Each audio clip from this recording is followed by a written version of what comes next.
আসসালামু আলাইকুম, সবাই কেমন আছেন? তো দেখেন, গরম তেলের ওপর পেঁয়াজ ছেড়ে দিছি, কারণ আজকে বয়লার মুরগি রান্না করব। তো আজকে একটু অন্যভাবে রান্না করব। তো প্রথমে পেঁয়াজ দিয়ে কিন্তু আদা রসুন বাটা দিয়ে দিলাম, তারপর লবণ, হলুদ, মরিচের গুঁড়ার পরিমাণ একটু কম দিলাম, যেহেতু আমি পরে মরিচ বেটে দিব। তারপরে মশলাগুলো সুন্দরভাবে কষিয়ে একটু পানি দিয়ে মশলাগুলো রান্না করে নিলাম। রান্না করা হয়ে গেলে কিন্তু মুরগির মাংসগুলো আমি দিয়ে দিলাম। দেখেন, এদিকে আবার তলা লেগে গেছে আর কি, সেগুলো খুঁটে দিয়ে উঠানোর চেষ্টা করছিলাম। তো ওগুলো উঠে যাওয়ার সাথে সাথে আমি কিন্তু মাংসগুলো দিয়ে দিলাম কড়াইতে। তো মাংসগুলো প্রথমে কষিয়ে নিচ্ছে।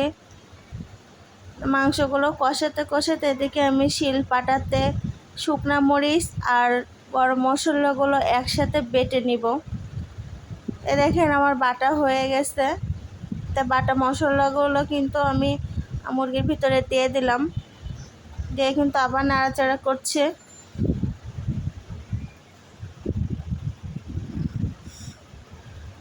মাঝখানে আলু দিয়েছিলাম, কিন্তু সেটার ভিডিও করতে মনে ছিল না। তো এটা কিন্তু কষাচ্ছে।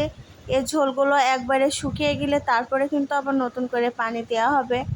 তো এই ঝোলের মাঝখানে কিন্তু আমি আবার জিরা বেটে দিয়ে দিলাম ওর ভিতরেই, দিয়ে সব একবারে মাল মশলা দিয়ে সুন্দর করে কষাচ্ছে।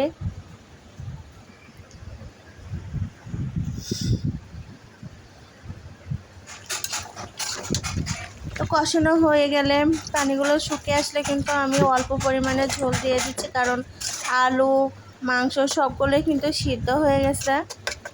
এই জন্য অল্প করে পানি দিচ্ছি। আসলে মুরগির মাংসটা খেতে কিন্তু খুবই অসাধারণ হয়েছিল। তা আপনারাও বাসায় এভাবে ট্রাই করে দেখতে পারেন।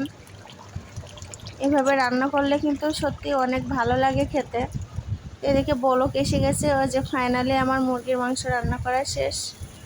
দেখতে কেমন হয়েছে সবাই কিন্তু কমেন্ট করে জানাবেন। ভিডিওটি এখানেই শেষ করছি। আল্লাহ হাফেজ।